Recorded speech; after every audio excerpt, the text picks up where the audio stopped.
You're not going to jump out, are you? So we have a broody girl in February. What did we do with broody girls in the middle of winter? Well, getting a little warmer. Right now it's in the 20s, but it's going to get warm today. But what we do with our broody girls at the end of January or into February is we set them with eggs.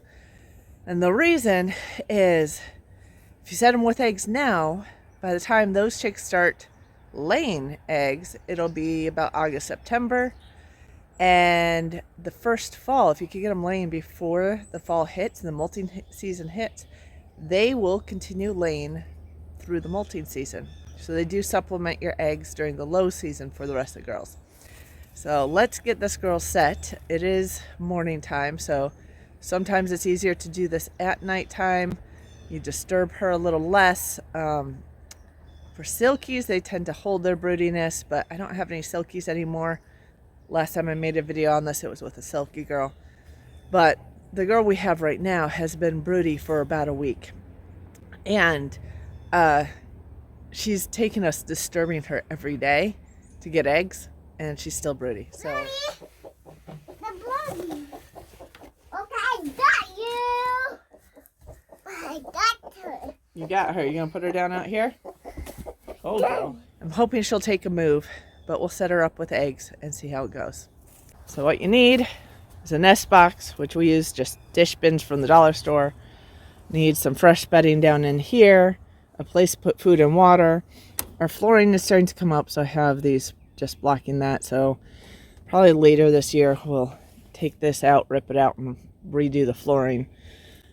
I might actually later this year just do solid flooring on that half and put like chicken wire or something where poop can fall through. Maybe the 1-inch hardware cloth down at this end.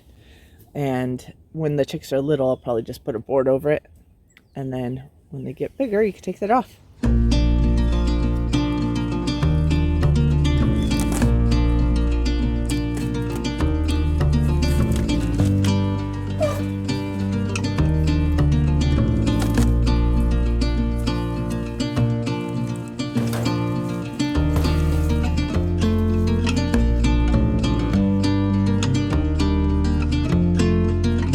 Okay, so for this nursery coop, we have like two versions of these made.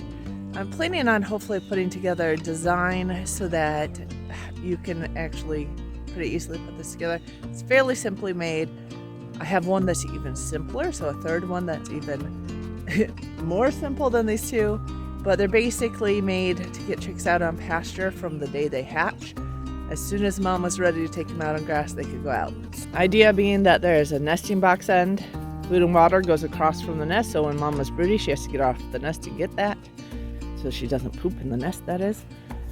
And this whole run area that's completely fenced in. Now the only thing you have to watch about this is you have to block any gaps down here. So we tend to use bricks to block any gaps to keep the chicks from slipping out. But this works pretty darn well. It has handles to pull it and a roof that lifts up so you can reach in there.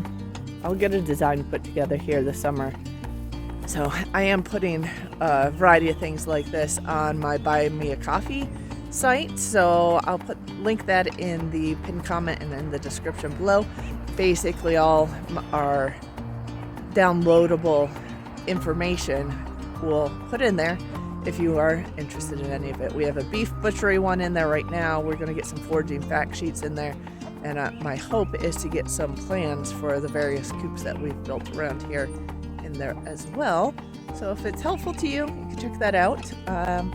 Otherwise, let's keep going. We got to get her some eggs and her some food and some water, and then get the girl in here and see if she stays on the nest. That's the goal. Okay, so we got our food and water set up in this corner. Nest box set up there. I've brought about 10 eggs out. I'm going to check to see if we have more eggs yet in the coops because those will be fresher. But pick the clean ones. You attempt to storage so the smaller end is down so that the air pocket stays in the big end. You don't want any eggs that are misshapen or too small, like pullet eggs will be too small. They're not as likely to hatch out. until they get bigger. So nice color variation here. And let's see if we have a couple more in the coop yet. So we have 2 coops. The broody girl is in here. We'll get her in a minute.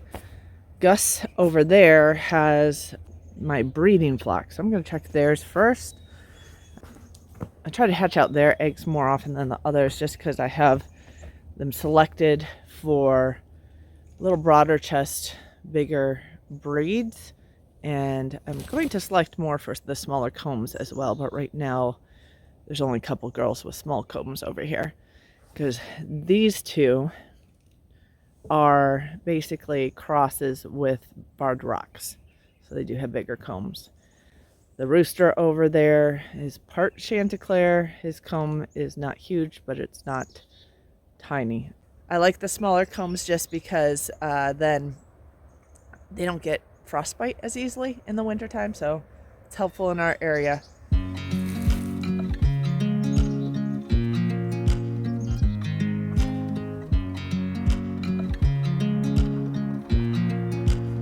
No eggs yet. Just trying to catch them before they get dirty because unfortunately that coop is kind of dirty right now. But I'm going to bring some of that nesting material that I just opened up and I'll put it in this coop.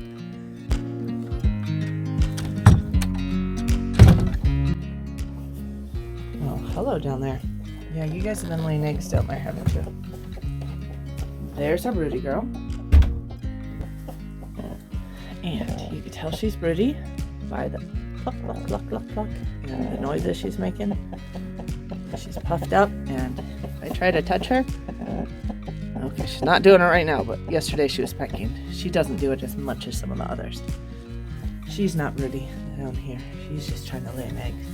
Hey girl, is there anybody under you? Oh, okay. Yep. Sorry. Okay, that was an obvious difference between a broody girl and a girl trying to lay an egg. If they're trying to lay an egg and you try to touch them, they will jump up, typically, and get a bit upset. The broody girl may puff up and snap at you, but yeah. Okay, let's set up the eggs.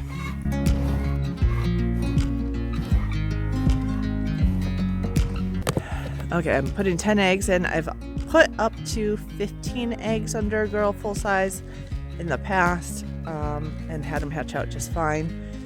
I think we're going to do 10 today because I might be slightly reacting to these eggs. I'm not eating them recently. I'm trying it out, so we may not need as many chickens. I'll have to test out duck eggs if I'm reacting to these eggs, but we still want to keep the flock going, so we'll keep adding. And with 10 eggs, hopefully get a decent hatch. You get about 60% hatch, you get 6 eggs, 3 girls, 3 boys. Okay, yeah, at least get a few new layers for the fall time. Got you some eggs. There you go. Stay there for me. Not yet. No, you're not going to jump out, are you? You do. I know, this isn't your normal nest. Let's try again. Okay, sorry guys, had to move the camera and get that door closed. She's not going to be happy. Hopefully she'll settle in. Oh, but yes, I know, girl, you don't like being moved off your established nest.